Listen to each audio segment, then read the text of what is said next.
Hello and welcome back to a brand new episode of the PICKAS podcast.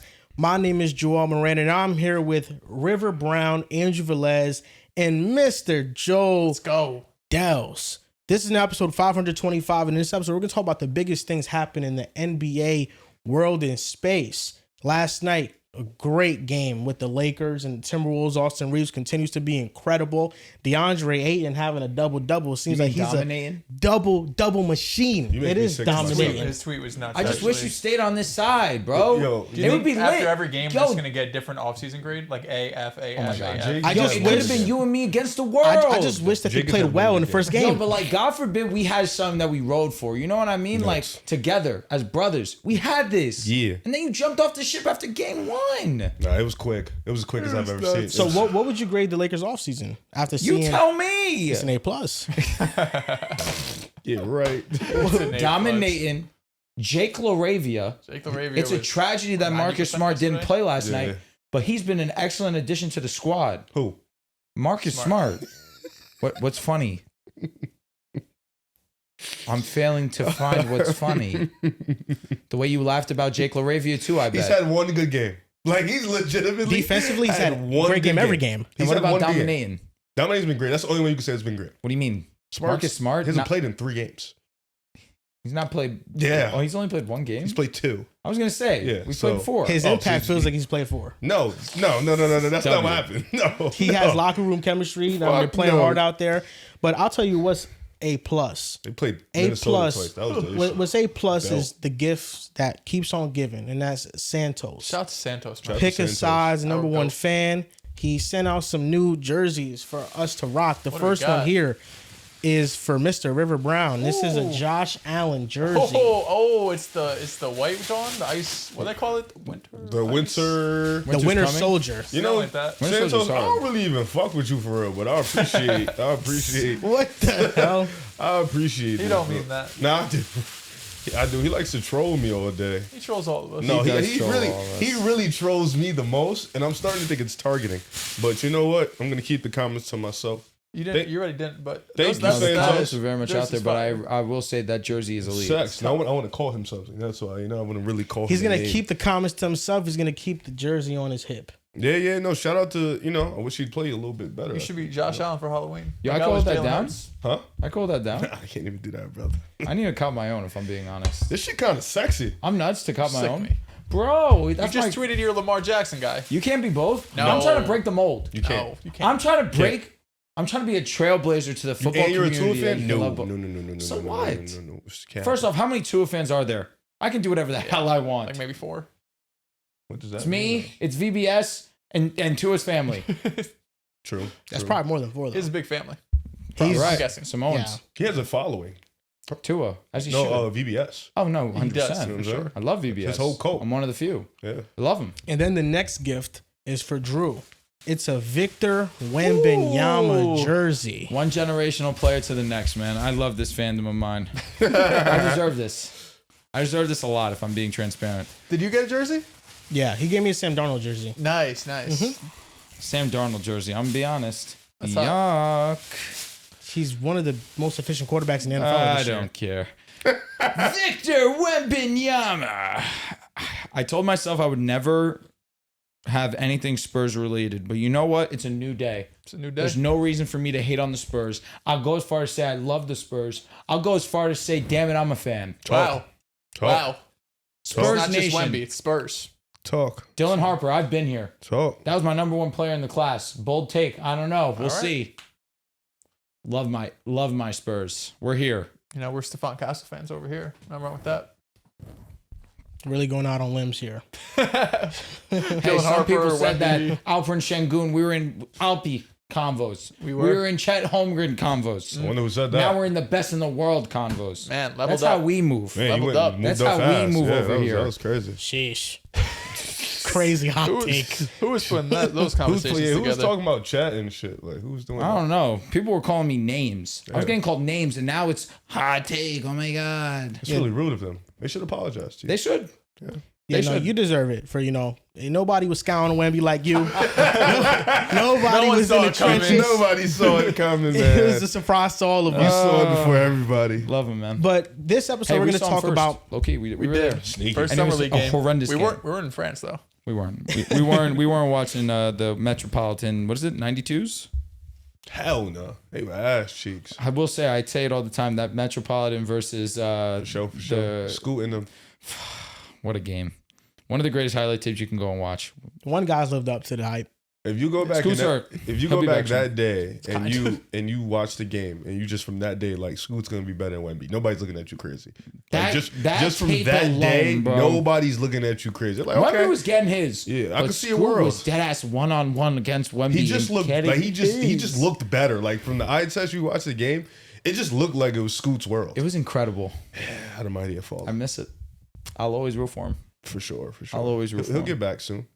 He'll get back soon. On today's episode, we're going to talk about this tight-knit MVP race that's going on in the NBA. Screaming. We're going to talk about NFL Pick'em and make our Week 9 picks and some more NBA stuff. Maybe some takeaways that we've also had. We can sprinkle that in the show as well. Before we get into it, Splash Sports, the sponsor of today's episode, the sponsor of NFL Pick'em, Week 9 and every Pick'em, because right now you can go on Splash Sports and you can play with us. You can join our contest, an NFL Week 9 Pick'em contest, and you can enter. It's a $5 entry. I think we have up to 600 people that can join the contest, and you can try to play and you can try to win some prizes. And Use I code recently received a message on Splash? Instagram IG. from a fan of the show Okay. who out to him. is on Splash Sports. Love that. And he DM'd me just to say, tell Mr. Joe Dells. Is this Jay I Wash? said, good luck. It is Jay Wash. Shout out to Jay Wash. Joshua Washington, shout out to him. He's a fan of the show. He said, between us two in the Pick-A-Side Survivor pool, he said, best of luck. Yes, Love sir. that. 2 people left in Survivor. We started with, 25, 30 heads. A lot of people got eliminated. Last week, there was 4 people. Last week, 2 of them took the Falcons against Miami, which was bold, especially once Kirk Cousins was named the starter. I know Miami hasn't looked great. They both lost. So now it's me and Jay Wash going bar for bar to see who gets this nice Do little you know pot. who Jay Wash chose? I won't know till Sunday. Do you know who you're choosing? Yes, but I'm not telling him. Okay. Respect. Well, actually, he might have taken. Let me double check. So everybody took my pick. I'm taking Green Bay this week. He took Green Bay in week 6. Green Bay's got Carolina. Was it this week? So we'll see who he takes. We both took the Colts last week, so we've been on same type of time. Do you have the Chargers available still? I believe I do. Maybe you think about that one. I lost, so maybe you just keep doing you. Mr. Dells. He's tapped in. He's locked in. Yep. Yeah. Shout out to Jay Wash. Good luck, man.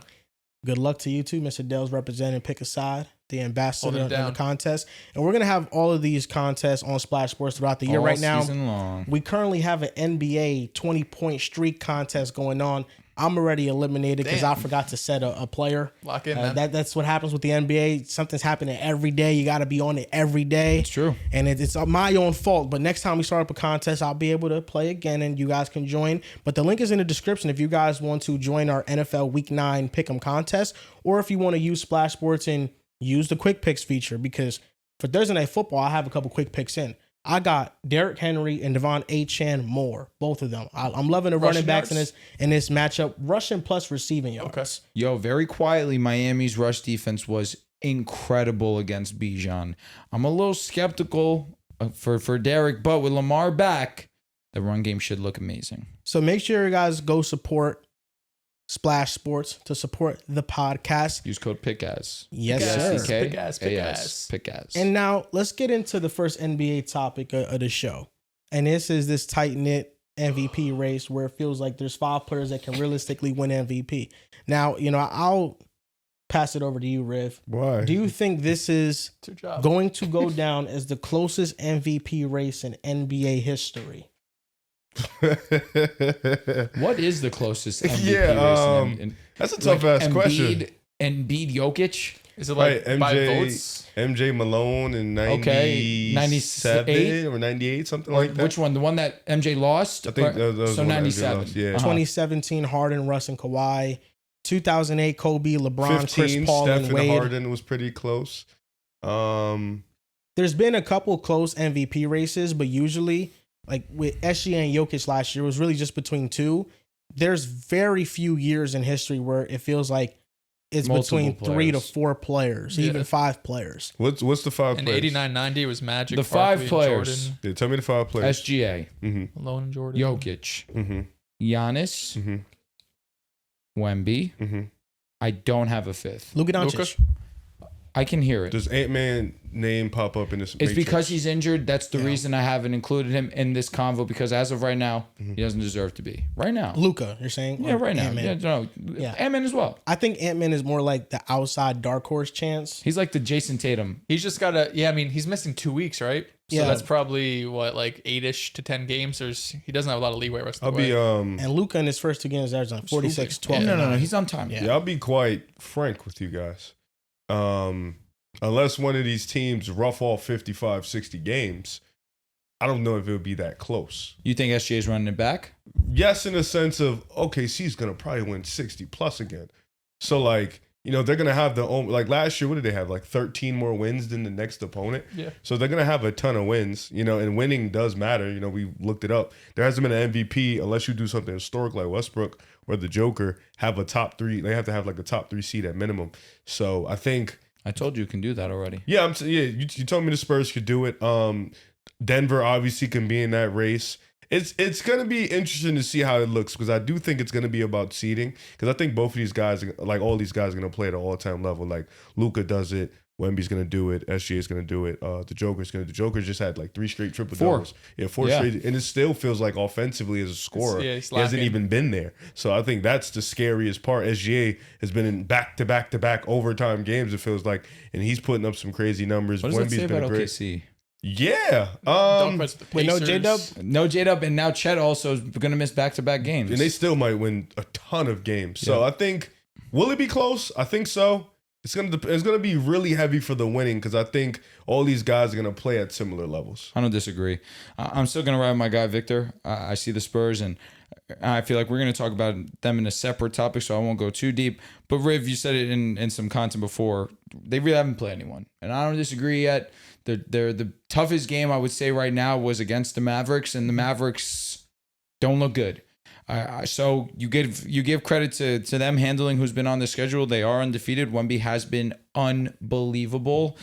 At the same time, I'd be remiss if I didn't talk about Jokic just cruising to triple doubles night in, night out. Like you said, it looks like he's just kind of in cruise control. Game's coming very easy to him. And when a player gets into that type of rhythm, that's when it gets scary. And you start to acknowledge how great they are, because they're just kind of moving mindlessly because the game's so easy to them. SGA, obviously, you see the effort that he's been putting in, night out. Luka was amazing. It sucks that he got hurt, because I do agree he should be in this conversation, but to stay consistent, I'll take him out. Giannis has a legit chance to win the MVP because of how ugly the East looks right now. The Bucks have been playing some really strong basketball.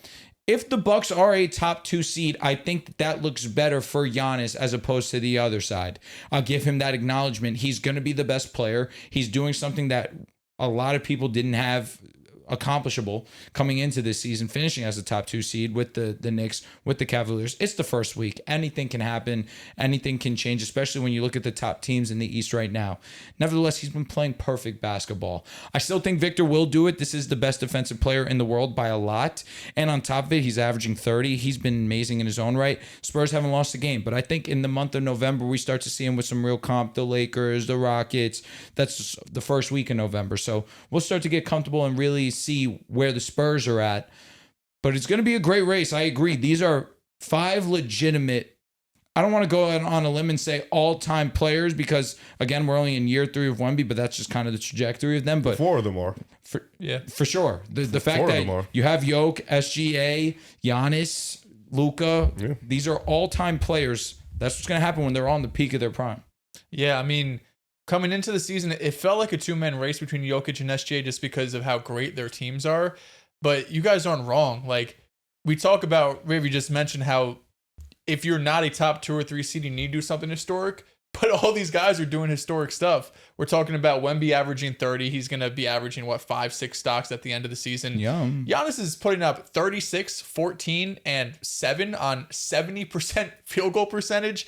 He's doing historic things, and I don't think that's really going to slow down if you just look at the roster and what's needed for him night in and night out. It's either he's going to be out there playing every single night, and if they don't play, they're going to be the worst team in basketball. So you're going to look at all of the net ratings and the on-off numbers, and it wouldn't surprise me if Giannis is having historic advanced numbers as well. Luka Doncic, the same thing. It's a shame he got banged up because he would be right in the middle of this conversation. We're talking about how great Austin Reeves was. Well, I guess we're doing that in short form, but Austin Reeves has been out here averaging 40 the last 2 or 3 games, but that's what Luka was doing for the first couple. So it wouldn't shock me if Luka at the end of the year is averaging 33, 11, and 8 or something crazy. So you still have Jokic and SGA, who I still believe are going to be the best teams in terms of the Thunder and the Nuggets.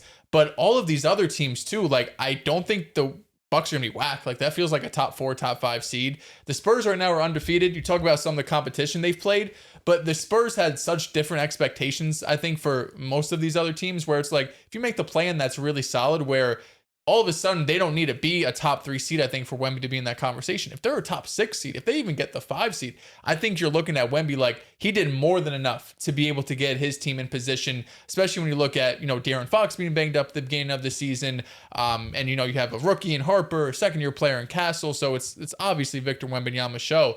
But yeah, like it's not crazy to say that these are 5 all-time great players. And even though Wemby's in year 3, it's like we know what Wemby's going to be, right? We don't really say it yet because it's year 3, but we know what we're seeing with our eyes. It's something we have never seen before, really on both sides of the ball. So it's year 3. He's like 21, 22 years old, but yeah, he's playing at all-time level. He's going to go down as an all-time great. God willing, he stays healthy. So it's going to be difficult for these voters. I thought maybe there'll be some voter fatigue this year with Shea, so they gave it to Jokic. But all of these guys are playing at such a high level the first 2 weeks of the season. It feels like every other game you're looking up and someone's putting up a 40-point game or someone's putting up triple doubles. We've getting blessed so far with some of this offensive output. I think this is going to be the tightest race in NBA history. I don't think that there's been a top 5 MVP race as talented as this, top to bottom. With all due respect to the greats of the past, I think you see Giannis and Jokic in the peak of their powers. They're doing something historic every year. SGA just is coming off the best guard season in NBA history, and they can win 70 games realistically, OKC, this season. Luka Doncic is a triple-double machine as well, and he's the best offensive player arguably in basketball. And Wemby has the combination of the ridiculous offensive numbers and then the block numbers as well, and the defensive numbers and the on and off impact. I think this MVP race is going to come down to 2 players, though. I don't think that this year Jokic is going to win. I don't think that SGA is going to win, and I don't think that Luka's going to win. I think agree. It's between Giannis and it's between Victor Wembanyama. I think that this is going to be the year that the voters aren't going to value the winning aspect of it as much as the performance aspect of it. That's why with OKC, SGA is a consistent 31, 5, and 5. But when you have Giannis averaging 34, 13, and 7, and you have Wembanyama averaging 31 and 14 with 6 stocks per game, I think you look at the level of impact that those 2 players are playing at, and I think it's between them. And I think this Bucks team, this iteration of them, I think is better than the last 2 years with Dame and the roster they had, because those rosters were flawed with defensive liabilities, and now they have gotten much more athletic around Giannis. You're a Ryan Reynolds guy? Ryan Rollins. I love Rollins. Rollins was awesome against the Knicks, and Rollins can play defense. He can play the passing lanes. He can guard. He's a good point of attack player. And then offensively, he just has to play a role. Right now, he's their second leading scorer. So I think that just the improved guard play, like I'm buying into Rollins and Cole Anthony and their roles for that given team. Mm-hmm. And then Miles Turner makes them more athletic than what Brook Lopez made them last year. 100%. And Turner has been in a slump. He hasn't shot the ball well. You saw what he said about your boy. Yeah, I know. Yo, that was wicked of him. Yeah, I don't know. He's been on a weird tour right now recently with just his like shots at the Pacers. But I don't blame them. I don't. But right now, like where we stand, I think Giannis is playing at the best level of any player in the league right now. Yeah. Why is it only a 2-man race? Well, that's who I think is. Those are the 2 it's going to be between this season. And the reason why is because just based on history and the MVP award, there's always voter fatigue attached to the player that just won it. I think that's SGA. I think with Jokic, he's a 3-time MVP. And this year, based on his numbers, which I think he's going to uptick his scoring, but just based on his numbers this year, if counting Luka out, he is number 4 right now in the race. And Giannis and Wemby, what they have to do on a nightly basis, their performance on a nightly basis, given the team around them, just has to be at a higher level. It just has to be superior for them to win and be a high seed. And I think the East right now is underwhelming. Like, the Hawks look underwhelming. The Magic look underwhelming. Like, the Bucks, there's a realistic shot that they could be a top 3 seed in the East, and if that happens, I think Giannis is going to win MVP. That's interesting. That's interesting. I don't know if SGA has gotten voter fatigue vibes yet. I think when the Joker got it, I don't even know if he had it because he finished top 2 last year. Well, it's won 3 and 4 years. Yeah, so I don't know if he voter fatigue. I don't know. I don't know, bro. I don't know because I still feel like SGA is gonna have the numbers. He's gonna have the winning. It's never been not about winning. He's gonna have the scoring and the wins. He's not gonna have. He's gonna have the efficiency. He's gonna do exactly what he did last year. The efficiency compared to Giannis, who's right now like 74% true shooting. They'll probably hover around the same thing. SGA is the most dominant paint toucher in the league. Yeah, it's true. 6'6". Well, not named. Well, not the obvious names, but yes. For his position, yes. He's like top of the league in efficiency. And he's like 5-6 inches short. No, I definitely think that SGA has a legitimate chance to win the MVP. I'm more so on the side of I think the best player in the East will be Giannis. I think the best player in the West will be Victor Wembanyama. I think that the Spurs seed will be high enough. On top of the fact this is the best defensive player, he's going to have the crazy offensive numbers on top of that as well. So that's kind of why I'm with Joel here. So you're going to have narrative on both of those sides, but Giannis, if he is a top 2 seed in the Eastern Conference, lock it. I think that it is pretty stamped. That is the MVP, regardless of how I may feel on Vic being the best. And I feel like I think the East is a little lower. Yes, you know? And I feel like narrative plays a big part in it. And I feel like the narrative with Giannis this year, whether it's fair or not, you're right. I'm contributing to the narrative this year as well with Giannis, is the fact that he's been performing at an elite level, at a historic level for the past 4-5 seasons now, where it's consistently, he's averaging 30, 30, and 30. And it seems like because of his team being underwhelming, he has gotten outcasted in the MVP conversation. And I feel like this year that narrative is going to help him, where in previous years, it feels like Giannis has kind of went a little bit underappreciated. True. And now he's playing at a higher level than he's played in years past. At least it's very early in the season. He cut his mid-ranges in half. Paint work. And he's doing this in less than 33 minutes per game. Like, these numbers that he's averaging, it's not even like he's typically playing. Giannis. He's not going to play the crazy minutes, but in his minutes, he's going to be the most dominant. Like, SGA is averaging, I think, 35 a game. 35 and like 39 minutes. They've also been in 2 double overtimes? Yeah, they've been in 2 double overtime games. So I just think that, for me, like, if I had to pick one of them to win, if I had to pick like 2 to win MVP, it would be Giannis and Wemby this year. They're just shooting the same in the paint. SGA and Giannis. SGA's That's at pretty crazy. 81%. Giannis is at 83. SGA's 81 is nuts. 83% on the volume though. What are the attempts on those? Giannis is at 60 attempts. SGA is at 30. Bro, 81? Okay. I mean, double the attempts. Double the attempts. But I think you make a good point, Joel, because they're like individually, Wemby and Giannis, they're right up there with everyone, but their team expectation is so much lower than the other guys outside of maybe Luka. But like we're talking about, for SGA and Jokic, your standard for your team is like, if they're not top 1, top 2 seeds, is disappointment. If the Bucks are a 3 seed, we're like, holy shit, look what Giannis should do with that roster. True. Same thing with Wemby. He doesn't have to be a top 2 seed. If you're a 5 seed, you're like, holy shit, year 3 Wemby with this roster, which isn't bad by any means, but young and unproven. You're like, holy shit, how did he just do this? Hey, SGA is more efficient in the paint than Wemby. Same attempts. What's the percentage? Restricted area, SGA's at 81. Wemby's at 80. In the paint, non-restricted area, Wemby's at 50. SGA's at 66. Well, we know SGA is a better scorer than Wemby. Yeah, I'm saying like the paint touch from a 6'6" guard, like that's pretty ridiculous. No. What he's doing is unbelievable. Like the MVP is so tricky because it be narrative, but then it don't be, but then it do be, but then it don't be. It's never like consistent.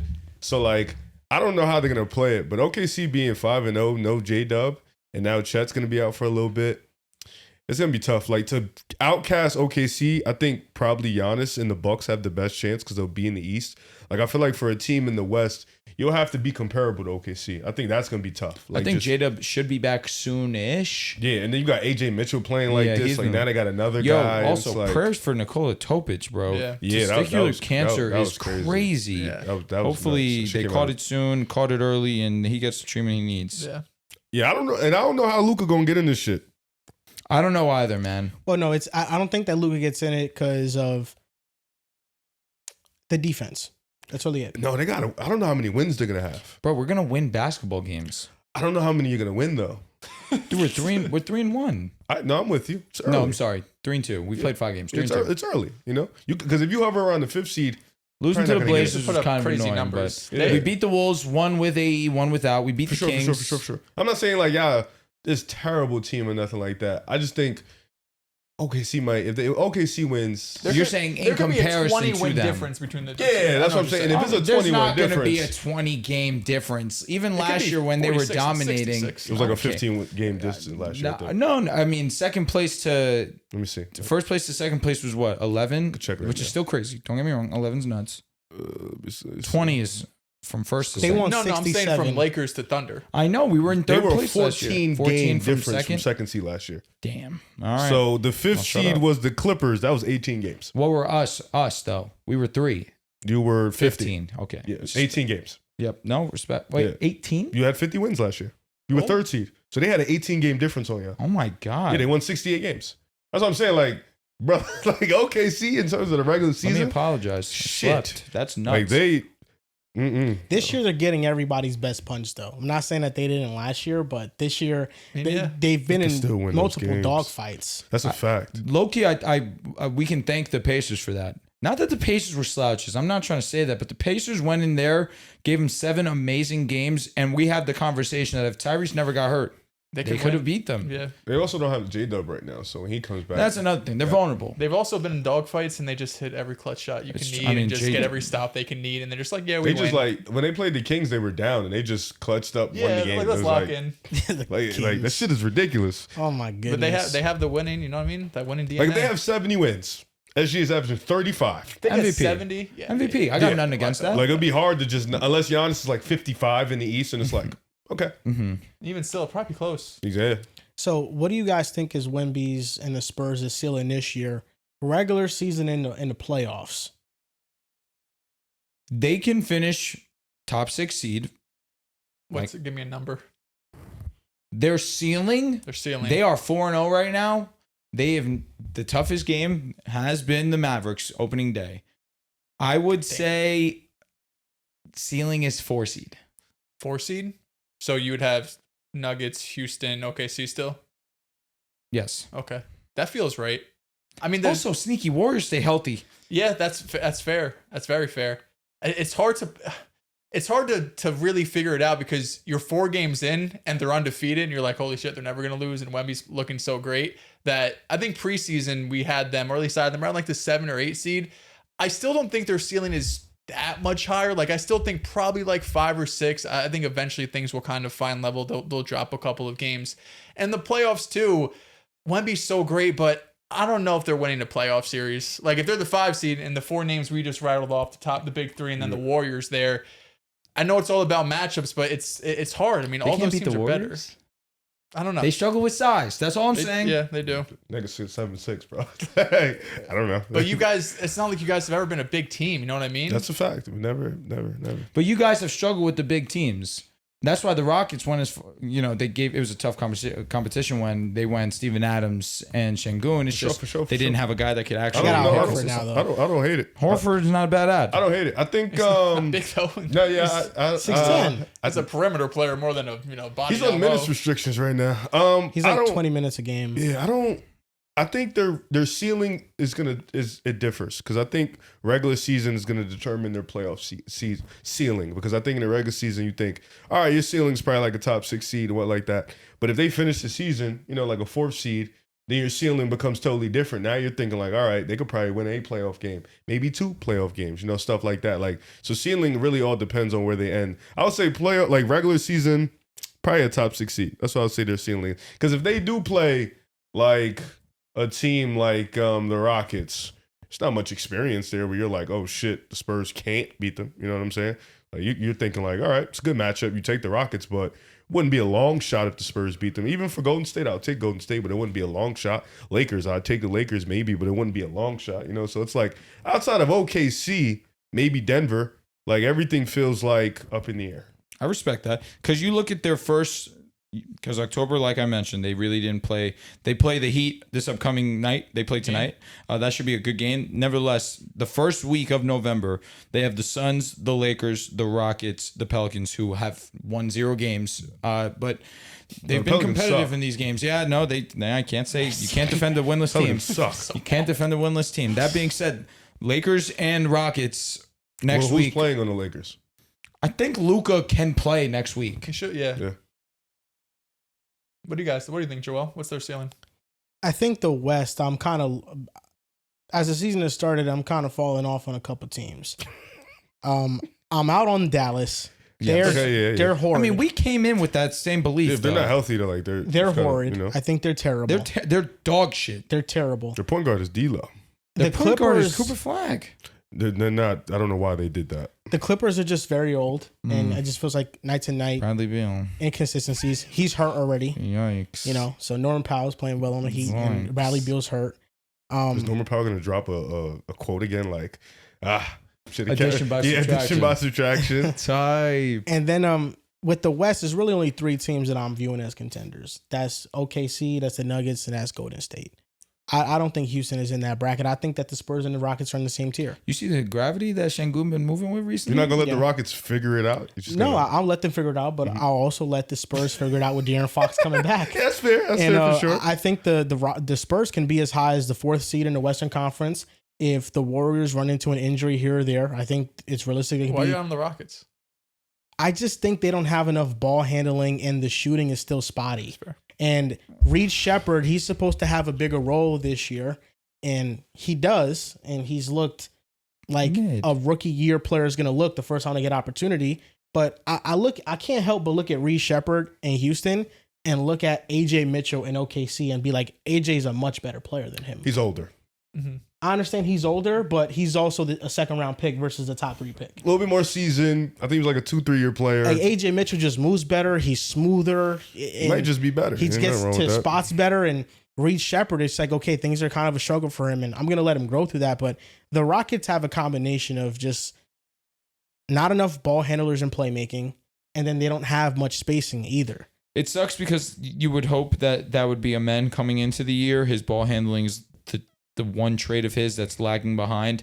Obviously the shot, but if he had smoother ball handle, if he had safer ball handling, now we can be a little bit more comfortable with him handling the ball on a play-to-play basis.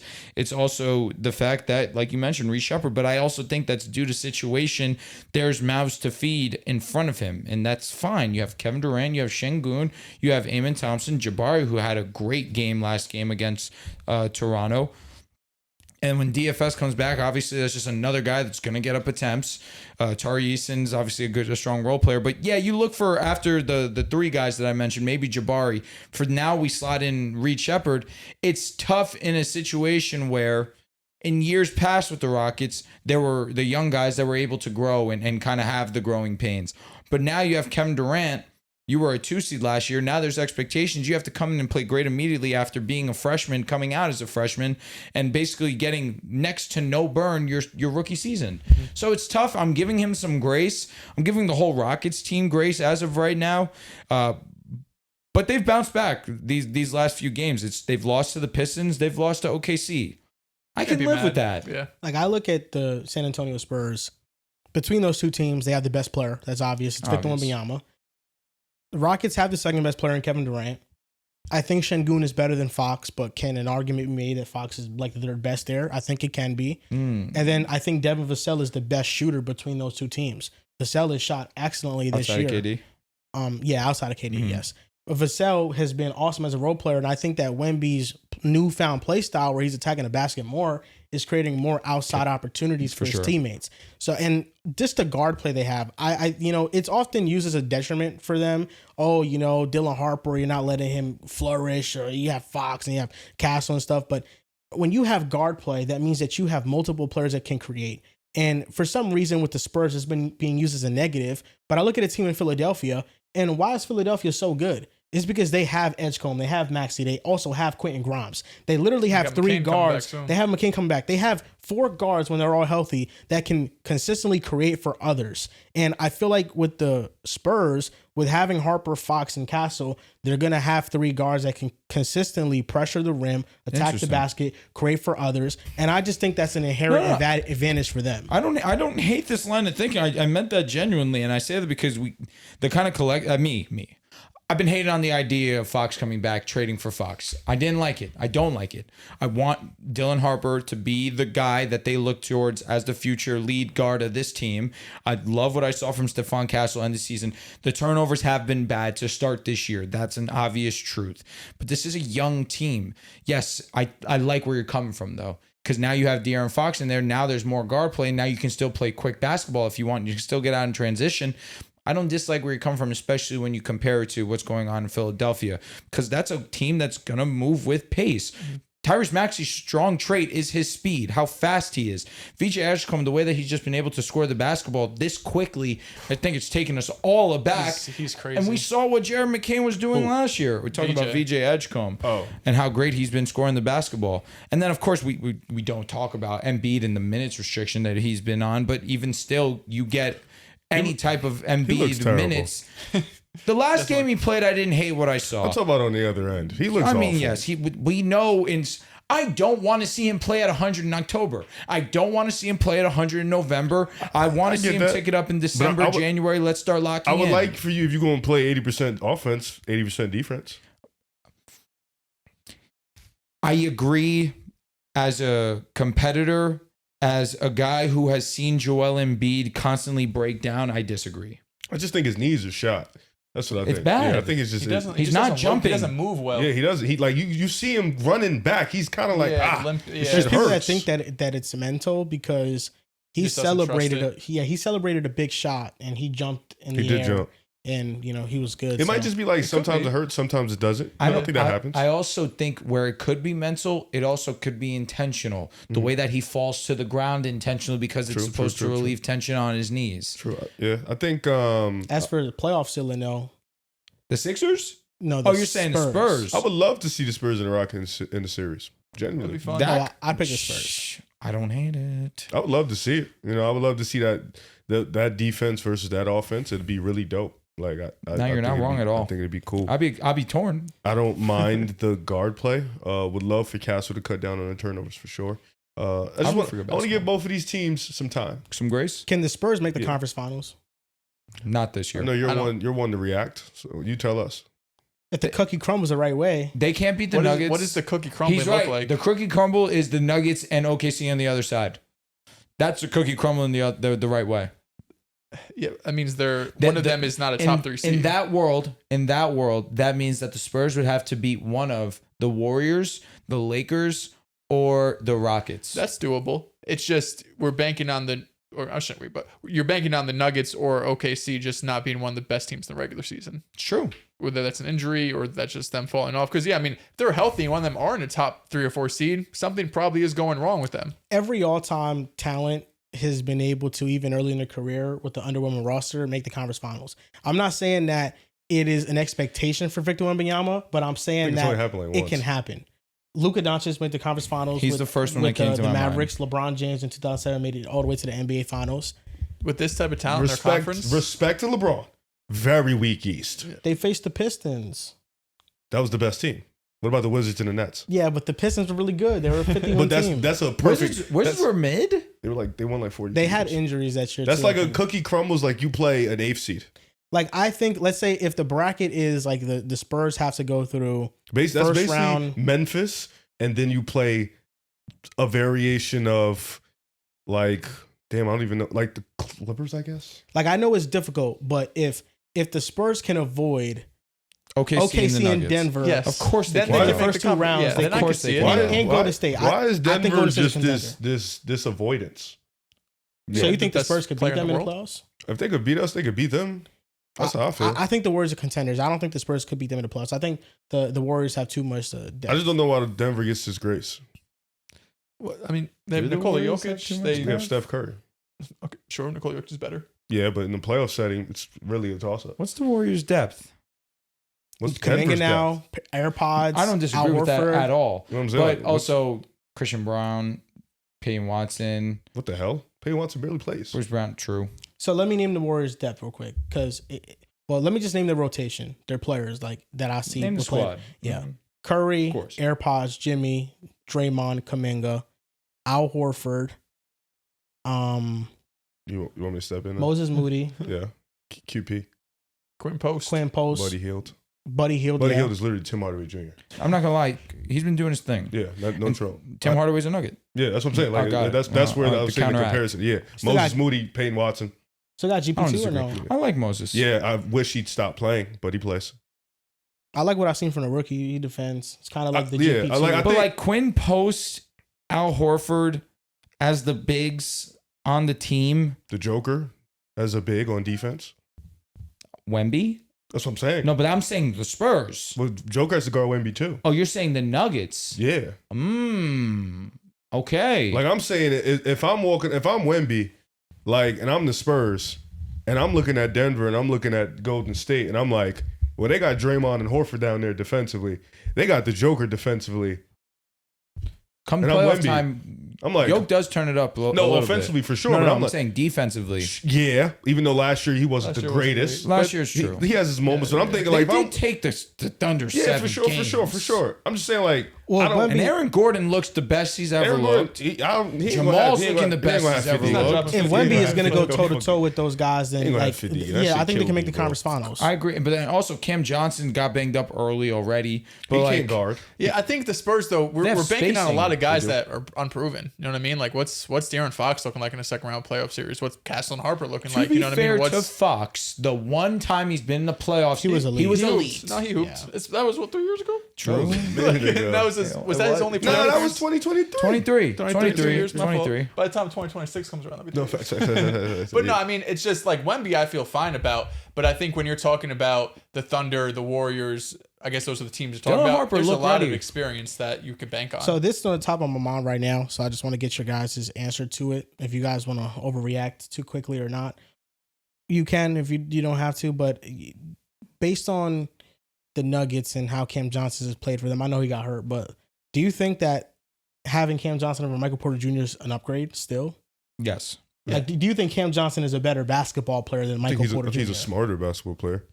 I mean, he's offering you more than Michael Porter does. Like, I think that deal definitely financial because MPJ was making more money, but like as a basketball player, like just them and what their skill set Are you out on provides. Cam Johnson? Like I don't know if Cam Johnson's better than Michael Porter Jr. I think I don't Porter know Jr. how is better. good MPJ is. Genuinely, I mean, I think MPJ and he had the shoulder injury in the playoffs and he couldn't shoot and he got shipped out. But Yeah. when he's healthy, he could shoot. But he's just a The catch ball. and shoot. He could rebound. Cam Johnson doesn't do nothing outside of shoot. Yeah, he doesn't look good right now. Like he's not a plus defender. He's all right. I was gonna say He doesn't he's rebound. Probably a better defender than MPJ though. Not when MPJ's locked in. That's the thing, though.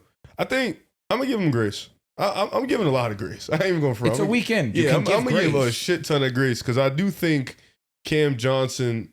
The idea is he's a smart basketball player. He'll make the right read, the right next pass. He can shoot the ball. He's supposed to be a plus defender.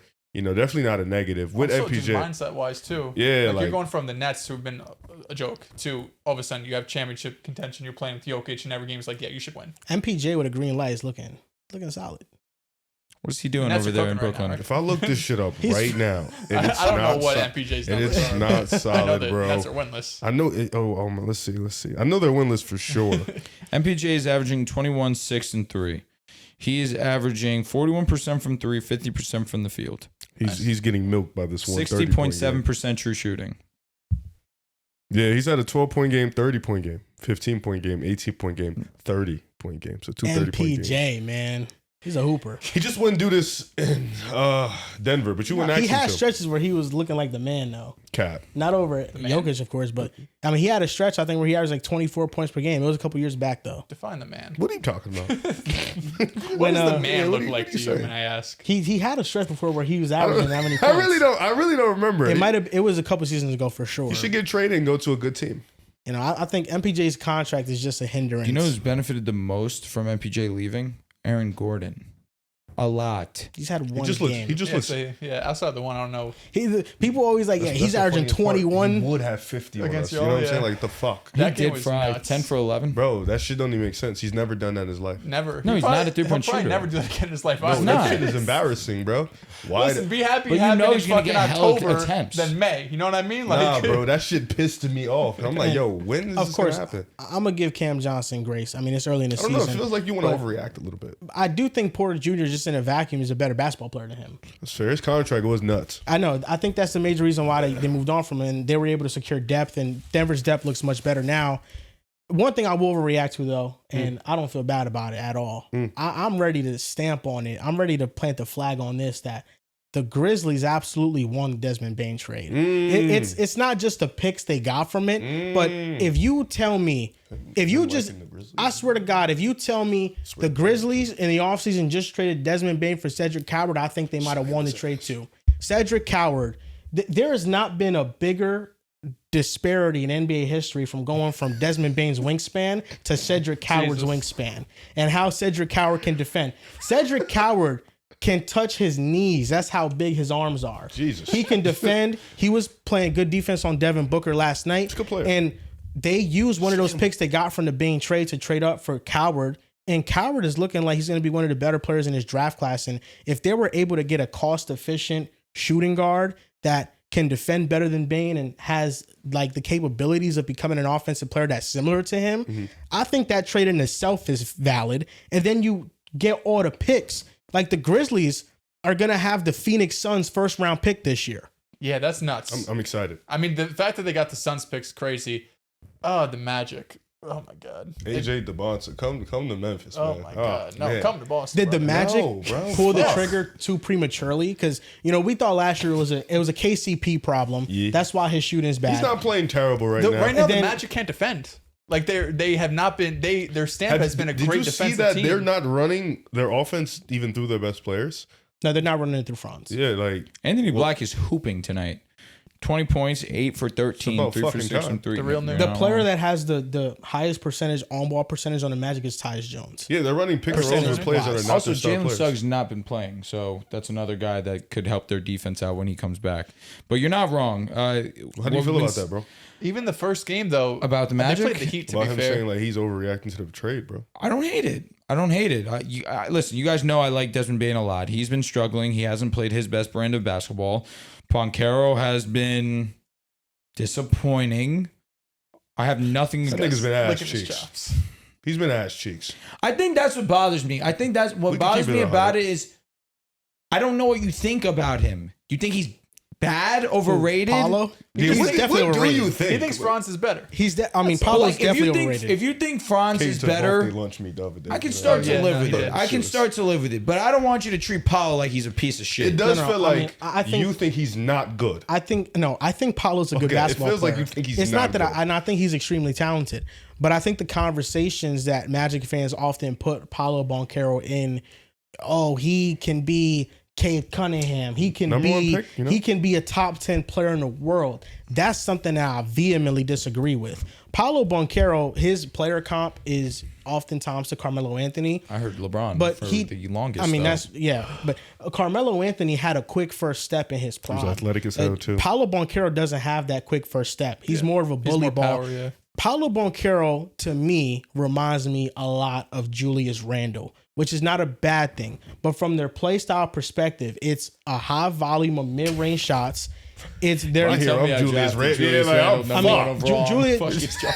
It's an NBA player. I understand, but Julius Randle with the Knicks, he was All of Yeah, that's after the outside- fact. Drafting number one. You draft Julius. No, Randle listen, we don't To talk lead about the number one. franchise? Number one overall, just leave that Out part the out. mud? outside of Larry Bird, there was not a player that's ever averaged 24, 10, and 6 in a season and shot 40% from three. That's what Randle I don't even did give when he a fuck. led the What Knicks to the specific playoffs. numbers? But 24, 10, Julius 6. Randle, I mean, that's what he could give you. He could give you a little bit of everything. But I'm going to be honest, like, I don't even know if Paulo Banchero is certified a better player than Julius Randle. Like, just better pound for pound basketball player than Randle? I don't think so. He's not a better passer and playmaker than him. He's not a better rebounder than him. He's not a better scorer than him. I think they're similar. And Randle rewrited his wrongs in this past playoff run that he had, where he really was playing well for the Timberwolves. Like, Paulo Banchero as a young superstar in the league was a bit overrated. And because of his draft pedigree, it was oftentimes, it was unquestioned that he was better than Franz. But I think Franz complements winning basketball more. And the Bane trade it's going to accelerate the timeline for the Magic because of the second apron, because they paid everybody. And the Magic is still a long season. They have time to figure it out. But my gut tells me that they're going to have to make a decision on Paulo and Franz. I don't think this is a Celtics, Tatum, and Jaylen Brown situation, because I think Jaylen Brown and Jason Tatum, because of the outside shooting, were able to coexist together. And also Tatum is a legit elite offensive engine, where I don't think Paulo is an offensive engine. I mean, Paulo has been an offensive engine for one of the worst offenses in basketball. That's what you're getting with Paulo. Also, but to be fair, the shooting around them was always been Boston bad. made it a little bit easier around Tatum. I will say that. Okay, I Definitely get got that. role players. with Yeah, better for I sure. get that, She has a but better organization. I think that the Magic are in a different spot than the Celtics in the fact that Mark Andrews, 2 tuds. their two best players, I think, really genuinely don't fit together, and they're gonna have to make a decision. I think when you make the Desmond Bane trade, was it 4 firsts, 5 firsts? It was a good 4 amount, firsts. yeah. Whenever you make that drastic or that huge of an investment in a player, and you start off 1-4, and then on the other side you basically his replacement playing as well as he's been playing, and the Grizzlies overall just looking better. It's going to be nasty. I'm not just completely running off the Magic yet, but I think the concerns are real. Like, I think you've seen it the last couple of seasons with Paulo and Franz together, that it's never looked the prettiest in terms of them complementing each other. And it felt like Desmond Bane was the perfect player to kind of take, try to mend this whole, whatever you want to call it, pot together, because he's someone that doesn't need the ball in his hands, but he can create his own shot if he needs to. He can play off ball. He can be a good shooter. He is a good defender. So you had all of this stuff come together that this should fit around Paulo and Franz, but the main problem is still Paulo and Franz. And listen, I've loved Paulo. I still love Paulo, but he's the bigger issue of the two right now. Like, he's the one that's playing lower than his expectations compared to Franz. The game against Detroit that they had was that last night, where, I mean, it was a close game right up until the fourth quarter. Paulo was drawing against Tobias Harris as Tobias is out there giving them hell.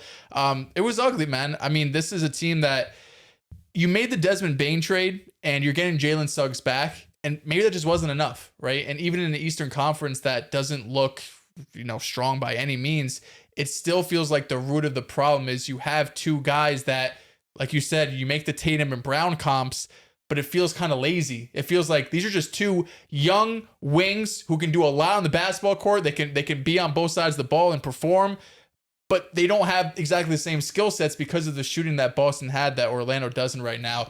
I think they'll be okay. Like, I still think it's a team that makes the playoffs in the Eastern Conference. But yeah, I mean, you gave up 4 first-round picks, and one of them being that Suns pick. So just making the playoffs probably isn't good enough. So this is where I'll just leave it at. And this is the final thing I'll say on it. I feel like in the early stages of the Jays, this is what the conversation was, kind of splitting them up. It was. Kind of saying they don't fit That together. was dumb, though. And then one guy just got exponentially better, and the other guy was just like, you're the one, I'm the two. Let's do our thing. I feel You're like saying who's the one that got exponentially better? Tatum.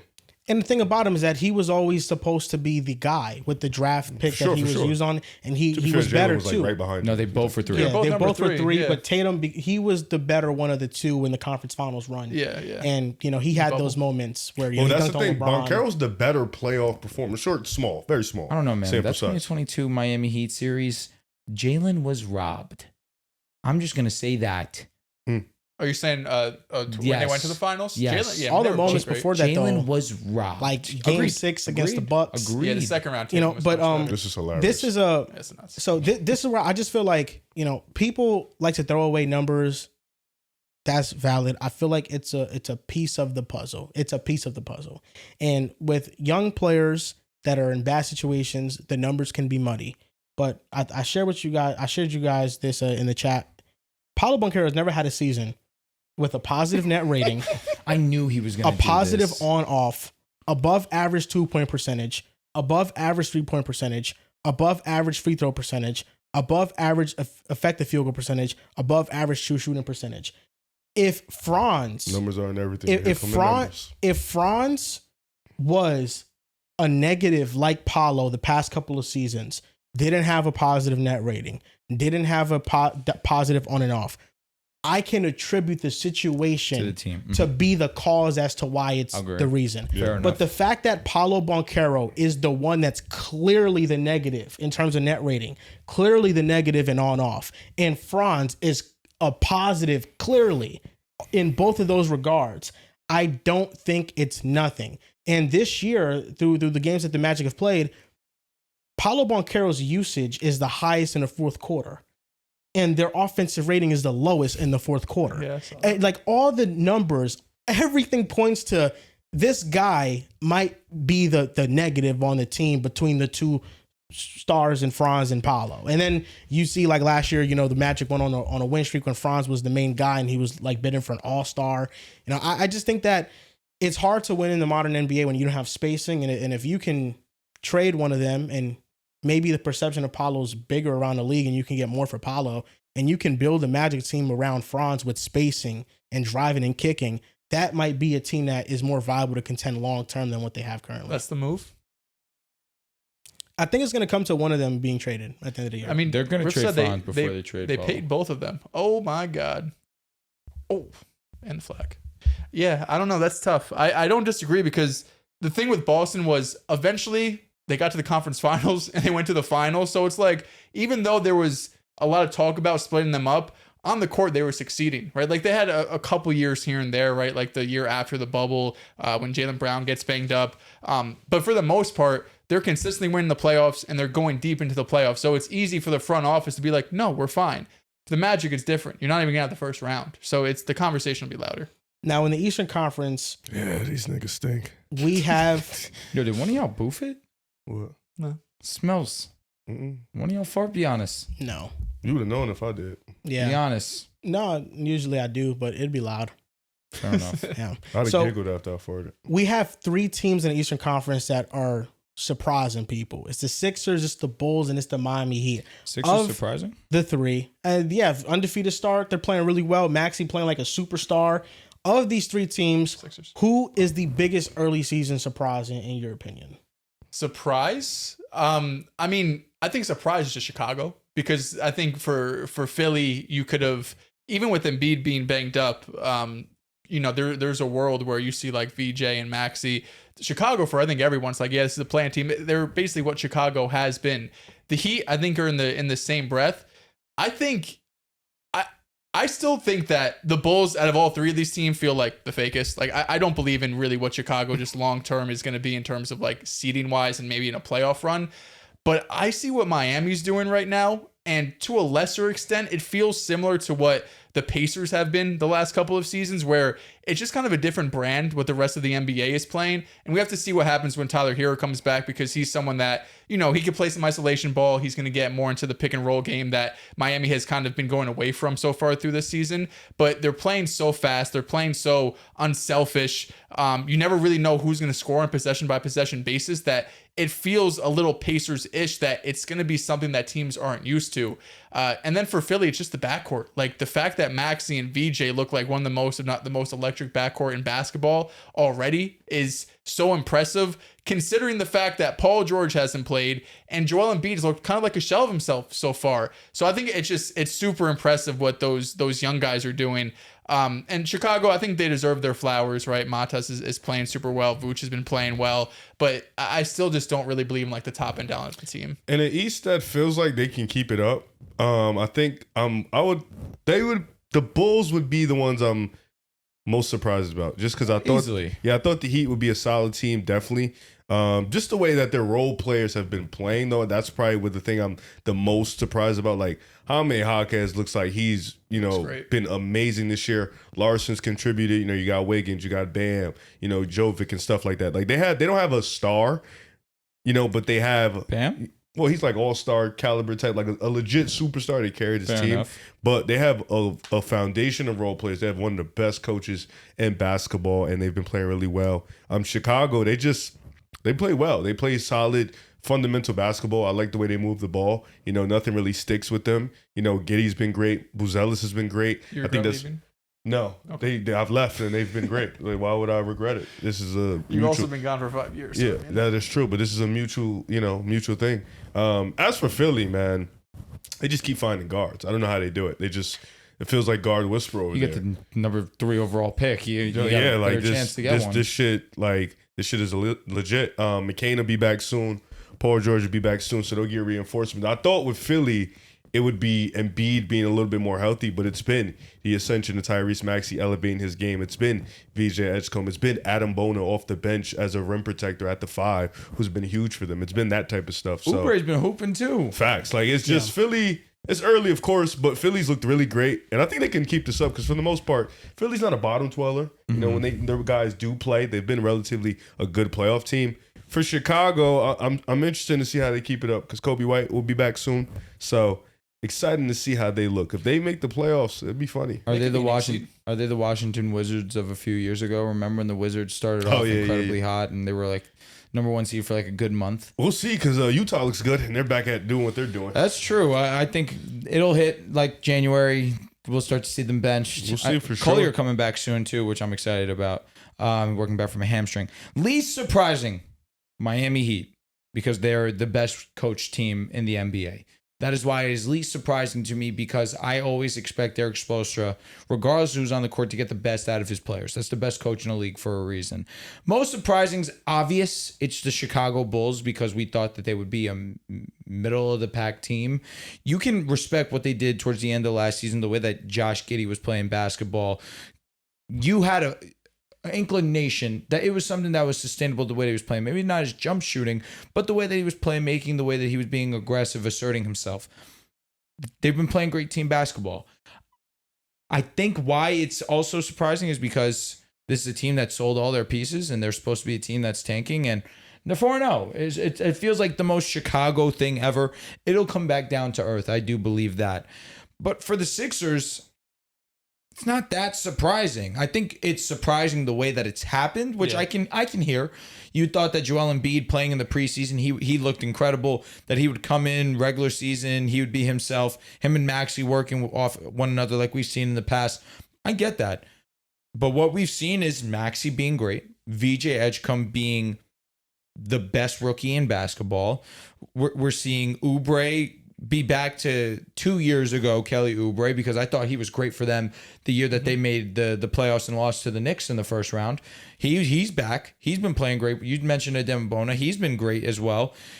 You're waiting on McCain to come back. You're waiting on Paul George, and you're waiting for Joel Embiid, God willing, to really start to ramp up and be ready by December, January, because that's really what the Sixers should be playing for. Getting Joel Embiid ready and primed for the playoffs for the first time. Because if we get a healthy Joel Embiid for the first time, with the way that the Sixers have been playing basketball, the way that the East is shaped up right now, you can convince yourself this is a team that can go to the finals. So The Sixers have a chance to shake up the East. They're talented and they're getting so players do the back. Heat. Don't sleep on the Heat. The Miami Heat too, with Tyler Hero coming back, know they have Spo. Norman We know Powell. Spo. It's true. For me, what they've done is surprising from the standpoint that they've completely shifted their identity from being a defensive-oriented team to being an offensive-oriented team. Their cutting, their driving kick game is phenomenal. Jaime Jaquez has been one of the leaders in that. And then Norman Powell, you're not going to find an offseason addition that was much better than Norman Powell. Norman Powell is one of the best offseason additions, and it gave them the scoring punch that they needed. And then a lot of their players are just developing, and Davion Mitchell continues to be good. He leads them in assists per game right now, and What's he's TJ also McConnell doing these days? TJ McConnell. Yeah, I don't know. He's not playing That's on an the court. excellent question, bro. But Davion Nemhard, Mitchell. what's he doing? Injured. How's Nemhard doing? He's injured. He's hurt. But Davion. What do they say is the best ability, bro? Availability. Davion clears TJ. I think we can walk past that. David's fine. Clears him now. Yeah. He low-key Oh is my much better God. than him. I'm not going to lie. He can defend. Stay on that side. He's an I elite will. defender. Taking the younger No, guy I saw every there was a time. possession that Davion had where he Please drop it. slipped a screen. He stayed attached to the ball handler despite a screen being set against him. Then he helped on a drive. He rotated, and then he closed out to the corner once a couple passes were made. It was an insane defensive possession, but that's what he brings. The Heat have depth. They have enough offense. They're going to have a good defense. The Bulls, I think they're playing awesome basketball, and I think it's sustainable from the standpoint that they were good last year after they traded Zach LaVine. They punched above their weight. They played a fast tempo, unselfish brand of basketball, and they've already beaten 3 teams in the East this year that people projected to be better than them. The Magic, the Hawks, and the Pistons. All 3 teams we thought would be better than Chicago, and they beat all of them. Josh Giddey's continuing to shoot well from 3, and this is a team that is dead last in isolations per game. They don't smart. they don't have the isolation players, but this team is spreading the ball around. They're 3rd in shortest time of possession per touch. They're 3rd in passes made. They drive to the basket. Like, they play like a unselfish basketball team. And Billy Donovan has formulated a way for them to win basketball games despite not having a true star.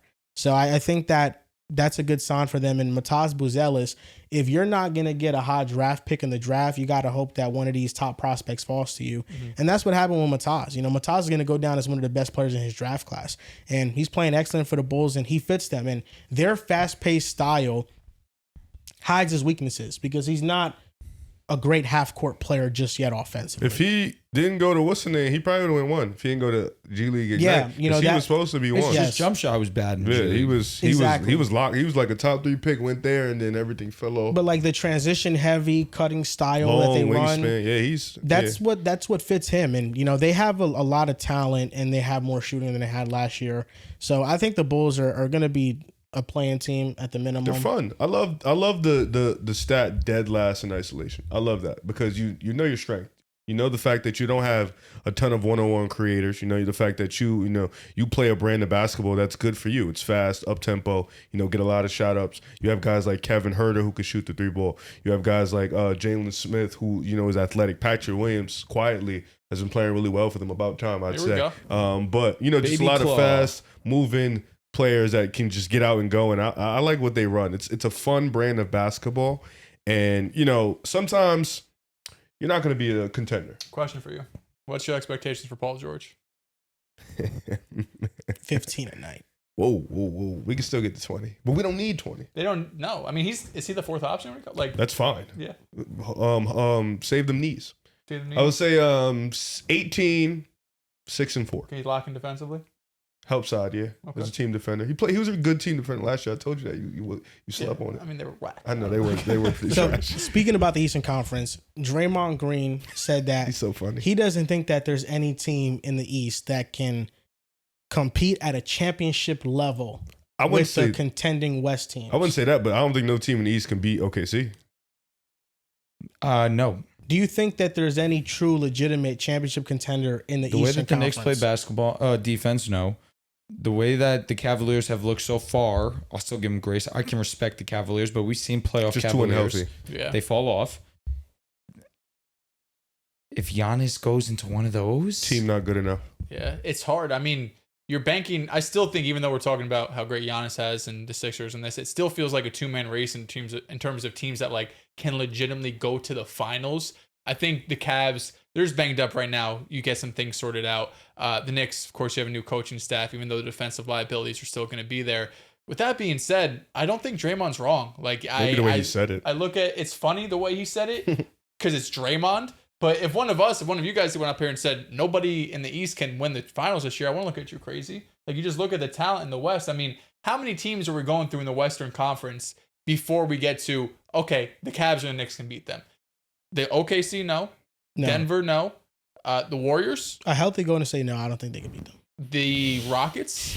Yeah, I think that's where it stops. So the Cavaliers can't beat the Warriors? Healthy? If you trust them, sure. I don't. Then no.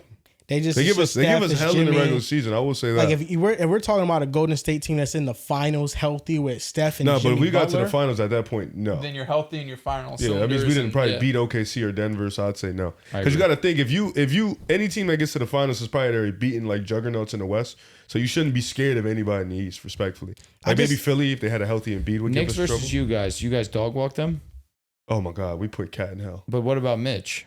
Mitchell. Like Mitch Minutes. Mitch Robinson. Oh, I don't know why I thought you were talking about somebody else. Mitch and a bunch of ball screens. Yeah, Got to switch on staff. I think it's going to be tough to guard that. With the Cleveland Cavaliers, I think that it's just a perimeter defense. They got Lonzo Ball to try to solve that, and Darius Garland has to stay healthy.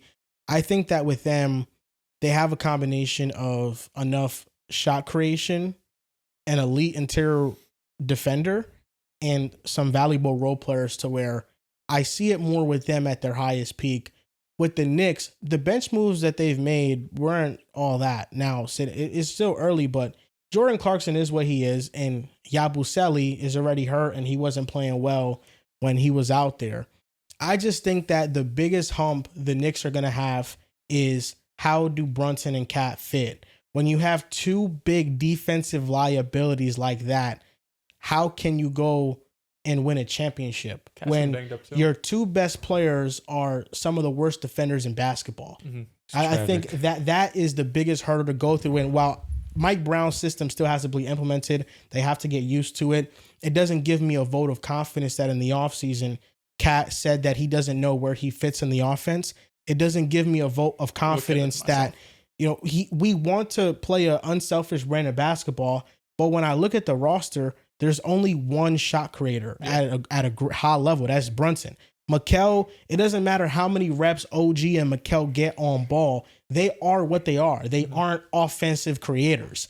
And it just feels like because of the weaknesses we have on defense, you can bypass going through Mikal or OG. And you can get mismatches consistently to where they're not the ones that's guarding.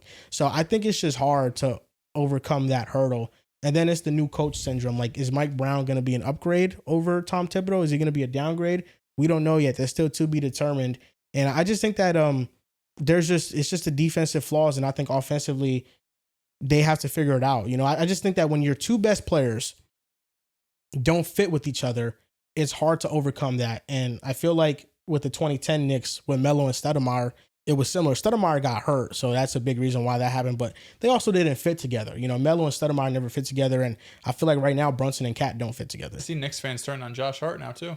Yeah, Josh Hart, he's just not playing well. Bro, he's ass. Josh Hart is a 6'4" rebounder that can't shoot and can't play defense. He's the best not good player ever. He's ass. He's effort. He's literally garbage. He can rebound. He can definitely rebound. He's fucking 6'4". I don't care. Trust me. We've known this. Yeah, like he's dead ass dog shit, bro. Okay, bro, yo. He's going crazy right now. Bro, Yeah, no, like, yo. Like, he's getting paid 18 mil or 17 mil, whatever it is. He can't dribble, literally. Like, he can't dribble. Can't shoot. The defense, he looks like he can lock you up. Like, the stance is there. The body form is there. Like, the energy is there. You see it. And then you blow past him and like, oh, this nigga weak. Like, that, like, legitimately, like, he's not good, bro. And I feel bad for you guys because you guys love him. He's cool as hell. Now at the Like, Knicks, cool No, as the shit. fan base doesn't love Hart. Nah, think I it's watch his Stephen pod. Turns. Shit, cool. Like, he's his pod's he's OD. cool. Like, he's a dope ass dude. And he's garbage. It's just very Go trade for hard. Herb Jones. It's just very hard for no picks. a player to be viable at 6'4" when they can't shoot the ball. Yeah. Or at Like- least like go to the rim and at a high rate. You know what I'm saying? Josh Hart's best skill is he's a 6'4" rebounder, and we don't need a Chuck Hayes.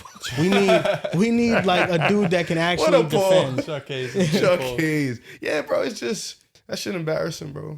But no, I don't think to circle back. I don't think what Draymond said is wrong. It might come across as rude, and I'm sure NBA teams and if you're on the Cavs and Knicks, you find it rude. But in reality, it's the truth. The East right now is weak. It is what it is.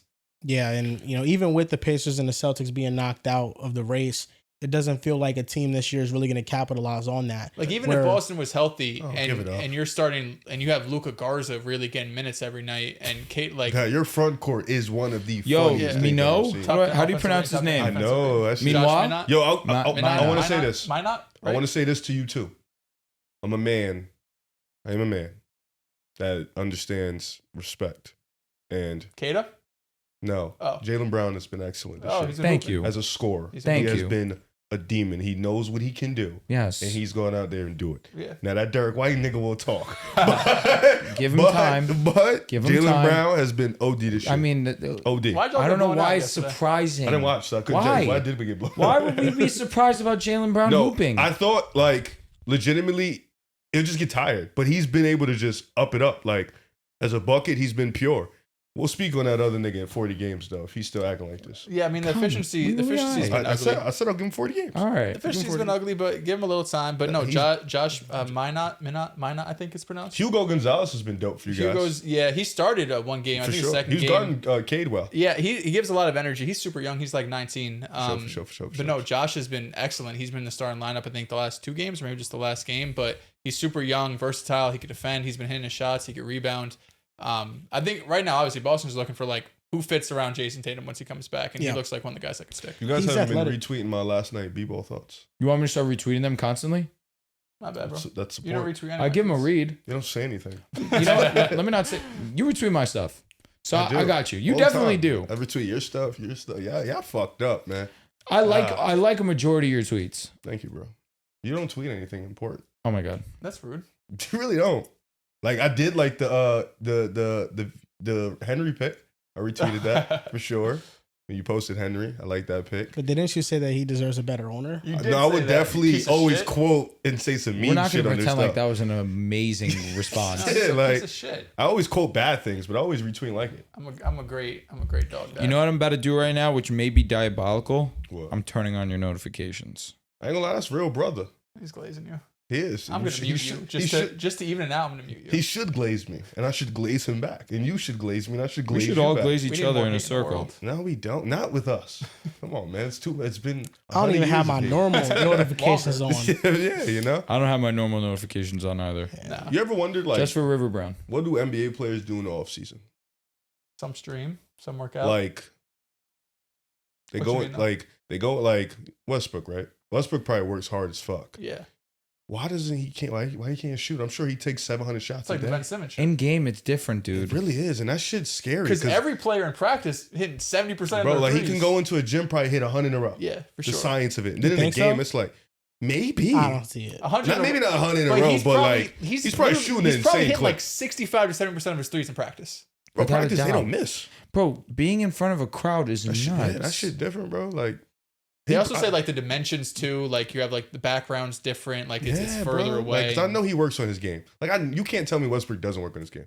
Like, he's one of the ones he's that been in the league for like 15 years. I know like, he has you to. can tell when somebody don't work on their game. Westbrook works on his game. Yeah, I just at all feel like times. there's not enough experimentation. If you are a bad shooter and you're consistently shooting the same, try Yeah. something I think that different. you need to try something Explore. different. That's Like a fact, Lonzo too. Ball. Lonzo He- Ball's he jump switched shot his was whole shit broken when up. he first came in, but now it's money. That's a fact. Let me- Derek White, he had a shooting coach change his shit up too. Like I don't know the intricacies Tatum's behind. shot got worse. Yeah, Franz shit got he worse. has a hitch. He has a hitch in it. Franz Now puts he's his got a ring. weird. Giannis's hitch. shot got worse. Yeah, It got better. No, his 3-point shot got worse. We don't care about Yeah, the his 3-point. He midi- doesn't even take it. His 3-point shot used to be smooth, and now he has a hitch in his shot too. His free throw shit is ugly. that shit it takes too long. It kills me. Yeah. 1, 2, 3. I hate the fans for that. Shut Yeah. up. Let I him get love that, I'm calm. not gonna lie. Let him get calm. He does take too long. Now, And also, while we have a nice calm break in the show, Tua's been dotting. He's been getting sold left and right. You hate to see it. Dude, it's killed me. They called Ollie Gordon Oh, on this legend. terrible dog. This is the best quarterback in franchise history, the second best quarterback in I was gonna franchise say the worst. history. Dude, Ollie Gordon Joel got called for a yeah. tripping. Yeah, see that he was pissed Like, off. fell, yeah. He was pissed freaking off. out, but that call was terrible. Tua threw a Yeah, dot but to the look, tight end. still dropped in the it. game. No, Score right here, It's still in the game. because this rush defense by Miami Yeah, is they've been legit. locking down Derek. Yeah, I just need Waddle to play well. Lamar also looks kind of slow. That's what they called back the Waddle bomb off. Yeah. I like a know 30, 40 yard it's game. pretty disappointing. Lamar definitely looks a little hesitant to run. Yeah, Waddle had does. to jump and get that ball. It But I'm wasn't thrown fine in with front that. of him, but- He's Yeah. a good pocket passer. Yeah, no, he's been outside the first throw. He had a Bateman that was off, but other than that, facts. it's good. It was low. Let's go to it, man. let's go. Good game. Yeah, we've been watching a decent one. It's just, look, he knows he's on camera. Dude, they must always know when they're on. For sure. I think it shows in the jumbotron, if I'm not mistaken. This is like the TV. You know what I mean? Imagine you're the only great. Unless Yo, there's imagine full-time. how tough you have to be to have your stats posted up. On to the last segment of the show, NFL Pick'em Week 9 predictions.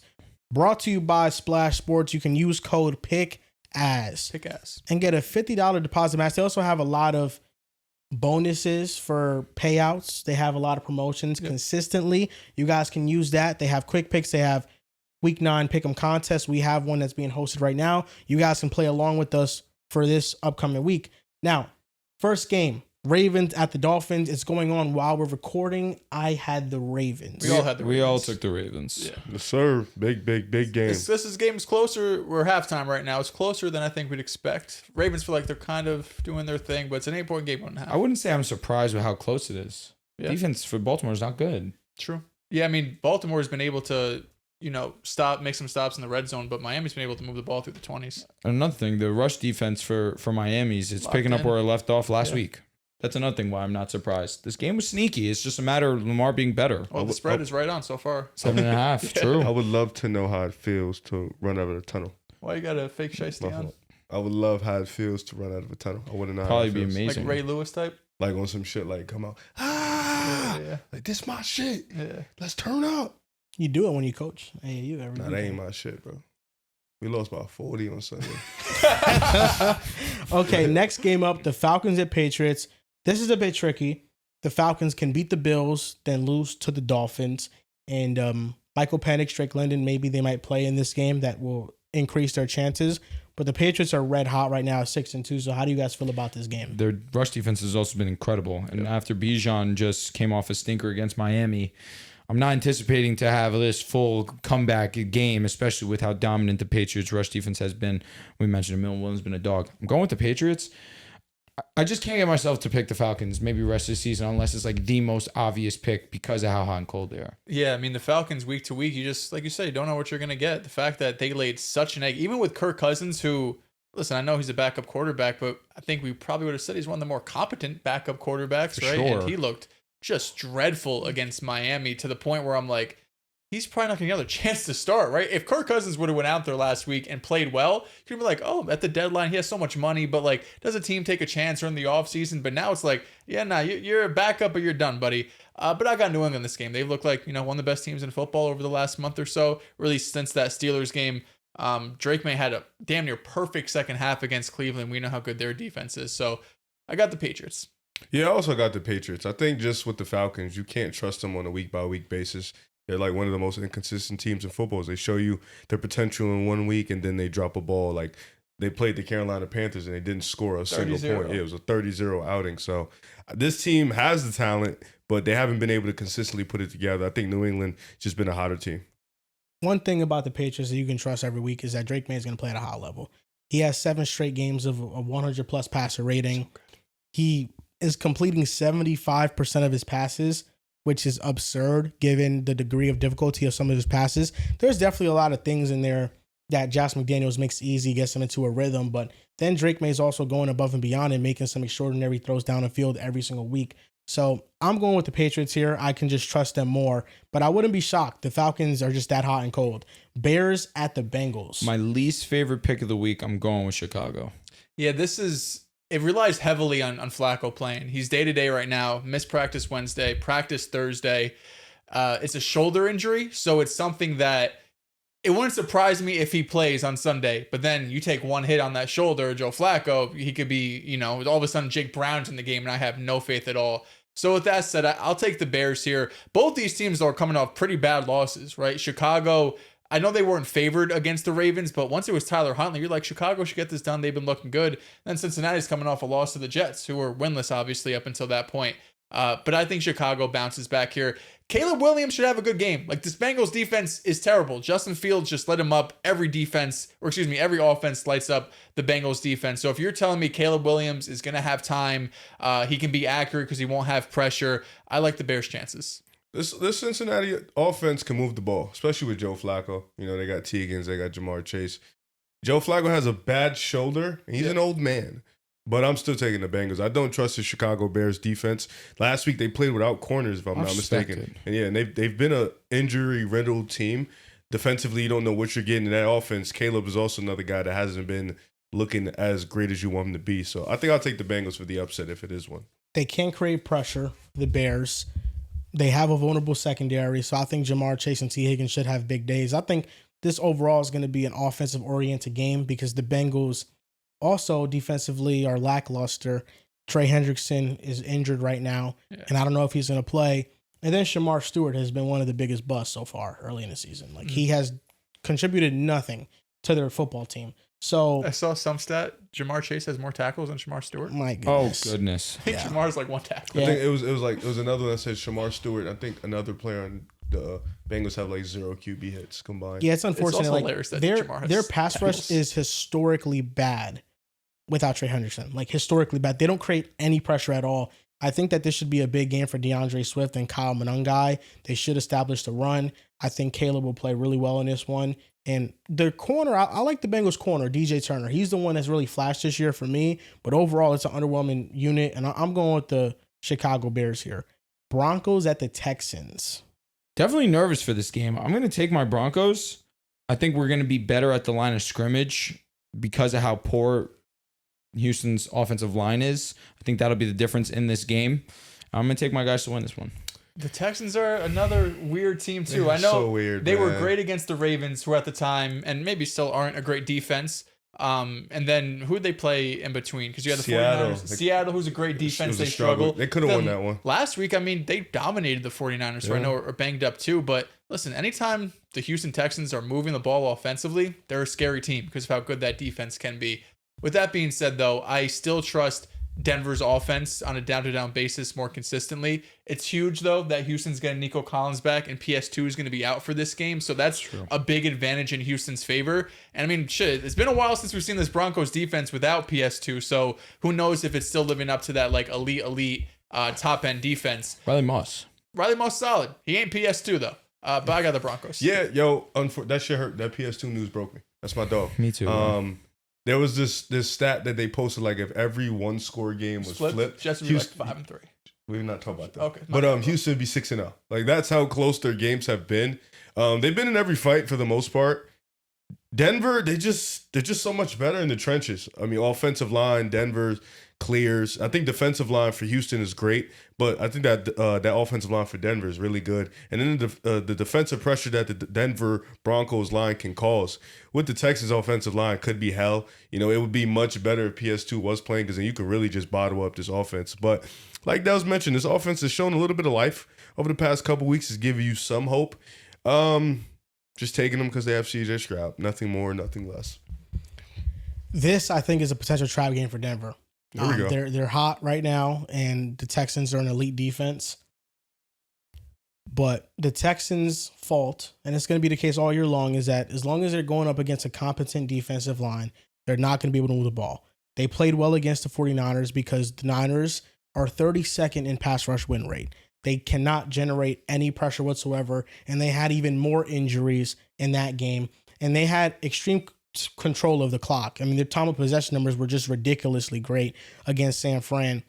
But Denver is a different animal. Their defense can win them this game alone. I think of a similar matchup against Seattle on Monday night where the Texans played a good football game. Their defense was awesome all game long. couldn't move the ball. But exactly, because the Seahawks defense, they actually had a competent defensive line, Houston wasn't able to move the ball at all, and they're not able to score. I think Houston's best chance to win this game is to jump off to an early lead. And even with PS2 being out, I just think that they have enough on the back end. Drake Greenlaw's coming back in this game.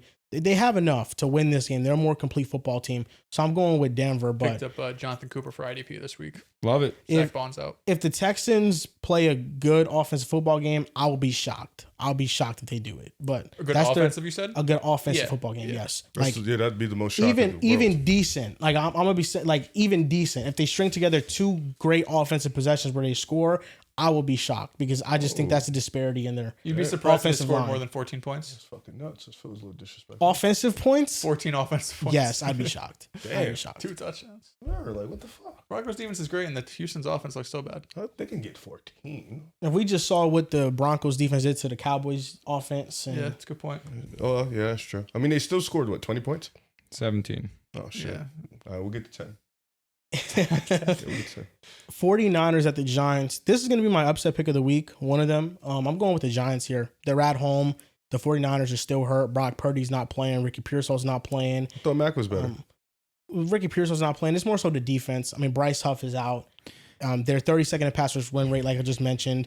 The 49ers defense, no linebackers are hurt. Defensive line is hurt. Secondary is really not that good. It's young.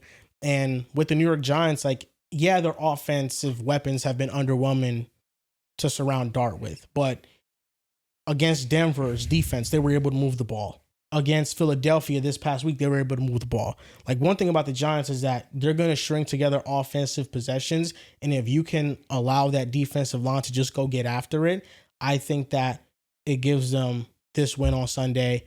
But the Niners have CMC and Kittle back. So, we know what Kyle Shanahan can dial up. He's one of the best in the business. But I just like the Giants at home here. It's not set in stone that Brock's out as of right now. That's what it seems. He should not play on that MetLife turf. I believe Ricky Pearsall is not going to play. I'm going to take the Niners. I think CMC by himself offensively should be enough. I don't disagree with you. I think this offense for the Giants can definitely move the ball. But I'm interested to see how it looks without Scatterbo, because he obviously meant a ton to what they wanted to do and what they were doing.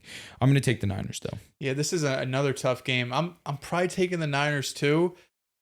But you can make arguments for both sides, and you could, like, logically, neither team makes sense and both teams make sense. I think it's going to be an ugly game. If I'm being 100% truthful, this is probably one of those 1 o'clock games that don't make the quad box for me. This is going to be like whatever happens. But I'll take the 49ers here.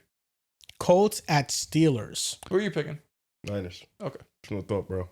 Fuck the Giants. I got the Colts. I'm also taking the Colts. I think I'm going to take the Colts here. But Pittsburgh. Make it a game. Pittsburgh, this is one of the games that historically they lose a couple games in a row, but the Colts have just been such a powerhouse week in and week out. 7-1, best offense in football. Daniel Jones and Jonathan Taylor look out of this world good.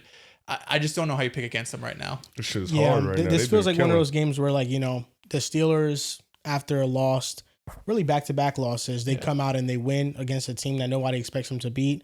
But I'm going with the Colts. They have a historic level offense right now.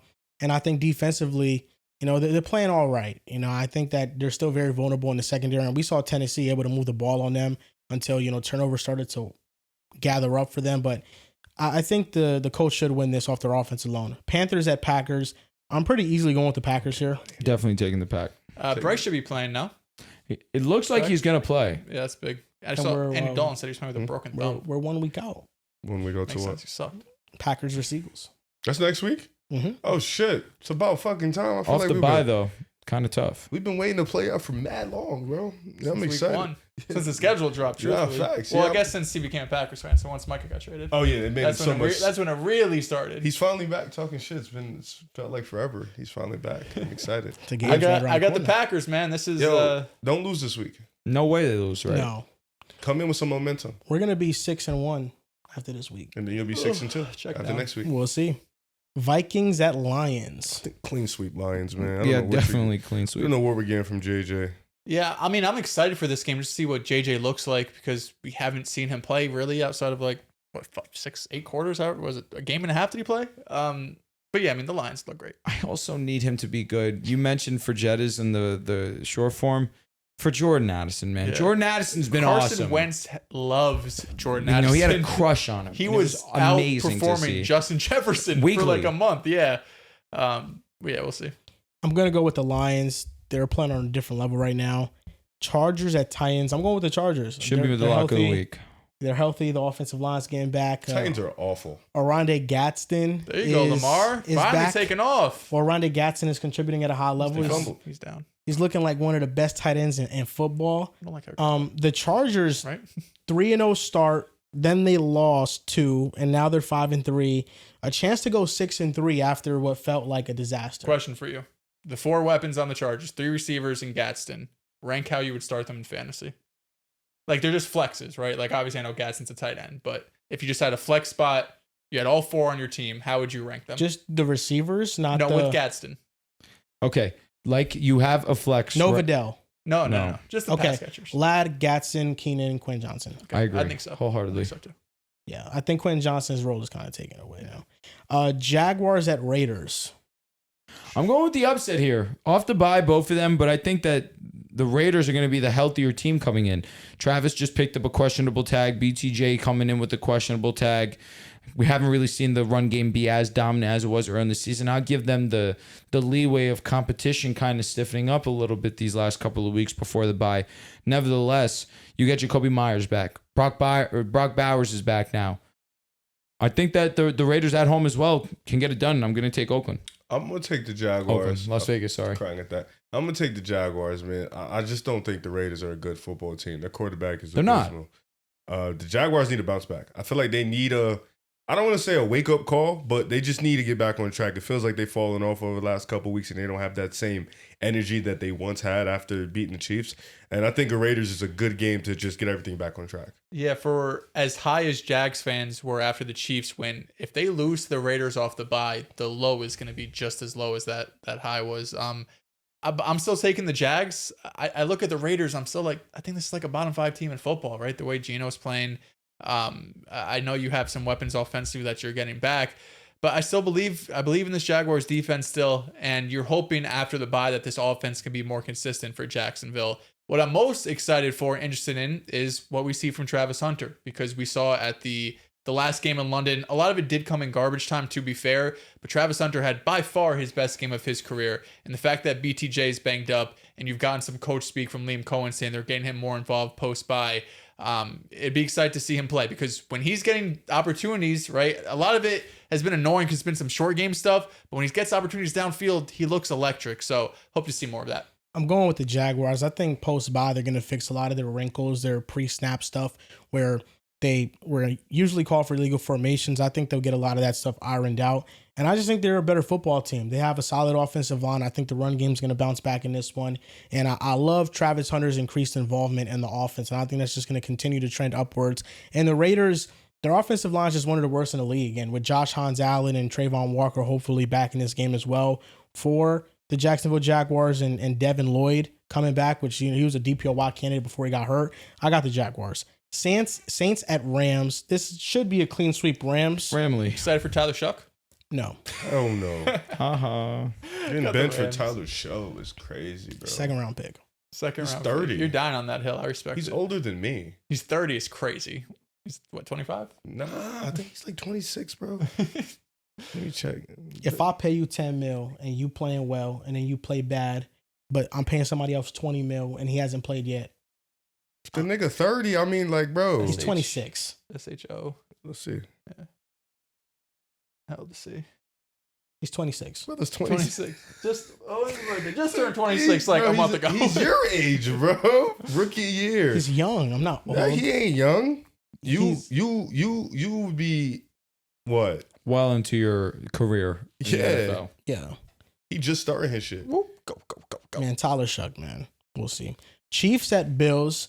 Game of the week. It feels like the Bills really need this one, but I And think they're the gonna Chiefs lose. need this one too. And they're going to lose. Yeah. Possibly. I mean, Mahomes is gonna continue his MVP case this Oh. game, and Not if Jonathan Taylor has anything to say about it. in a regular season, the Chiefs haven't beaten the Bills. The Bills usually have their number in the regular season, but I just think that right now, You can just even say his off team sucks. even coming off the Panthers win, the defense is not very good, and then they don't have receivers that are difference makers either. They're the most dominant aspect of their team is their offensive line and the run game, and that's where I feel like if the Bills lean into that, they could take control of this one. But Kansas City also knows that. Kansas City against top-end running backs, they always limit them. Yep. They don't allow a 100-yard rusher. So I think KC is going to take control of this one. And I'm at a point with their offense, like whenever they get the ball, I'm expecting them to score touchdowns, not field goals, touchdowns. So I feel like they're going to beat the Bills. Yeah, the Bills' defense is atrocious. At Oliver going out with the bicep injury, that's obviously a bummer because he was one of the lone guys on that team that you trusted defensively. Nevertheless, this Chiefs offense has been incredible, arguably the best offense in football. Mahomes is playing at that level. Rashee Rice getting integrated back into the offense. 9 catches for over 90, gets into the end zone. Could have had multiple touchdowns, just down at the one multiple times. Kelsey looks great also. I don't want to sell him short. He looks really good. I just think the Chiefs are playing better all around football than the Buffalo Bills. On the road is tough. Don't get me wrong. Playing in Buffalo is definitely a challenge.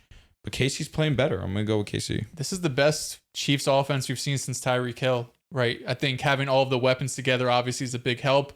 Mahomes has been lights out too, not just with his arms, but with his arm, but with his legs as well. He's been super effective as a rusher. Pacheco's probably going to miss this game. He's week to week with an MCL injury, so you're probably going to see a bit more Kareem Hunt action. Hopefully, Rashard Smith too has looked pretty electric out of the backfield as a pass catcher and here and there as a rusher as well. But like you said it perfectly, Joel. This is an offense right now that feels unstoppable, right? The Colts have the number one offense in terms of all like the advanced metrics.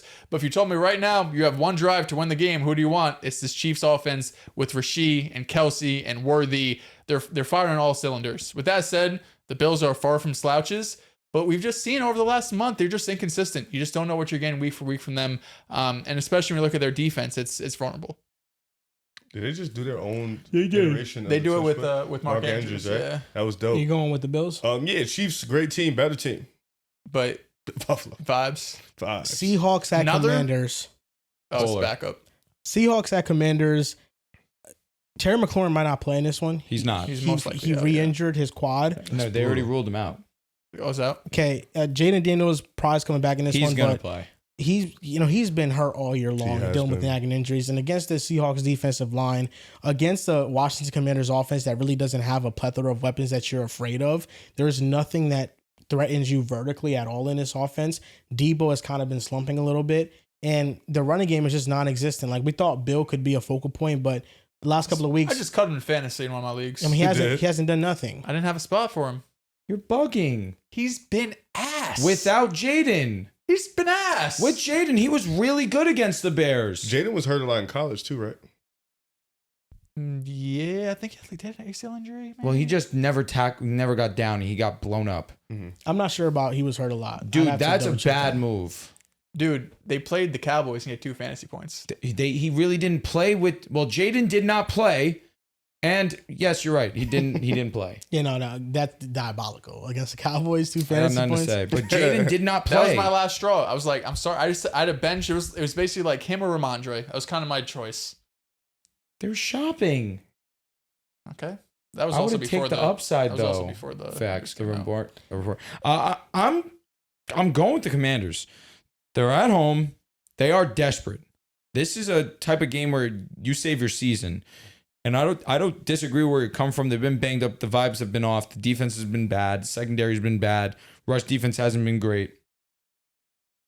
Debo's back in the lineup. Jaden's back in the lineup.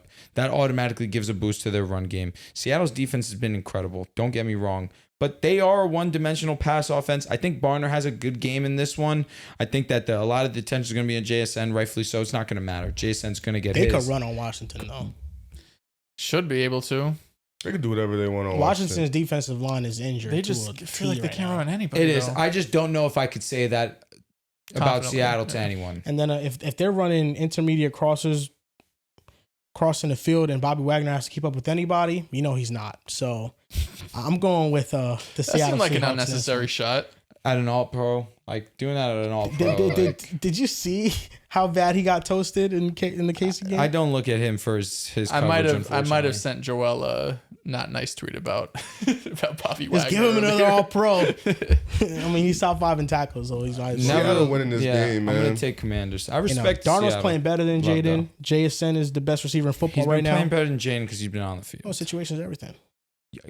You did just say Jaden was hurt all year. Keep that energy. No, he has been hurt all year. But no, I just trusted the offense of the Seahawks more. I just trust their rush offense. Spared one guy. I love it. Yeah, I trust I think Darnold Barner's gonna have a good game more. though, all things considered. Like if you're telling me you got to count on Marshawn Lattimore to cover JSN for the GG. game, it's over. So I got Seattle, and they're better on the road. This defense, they're just a more complete football team. I don't see them dropping it to Washington. Yeah, I got Seattle too. And last game of the slate, the Cardinals, the Cowboys. I'm going to go with Arizona here. Arizona and their combined losses have been a combined 13 points Love the in Cardinals. total.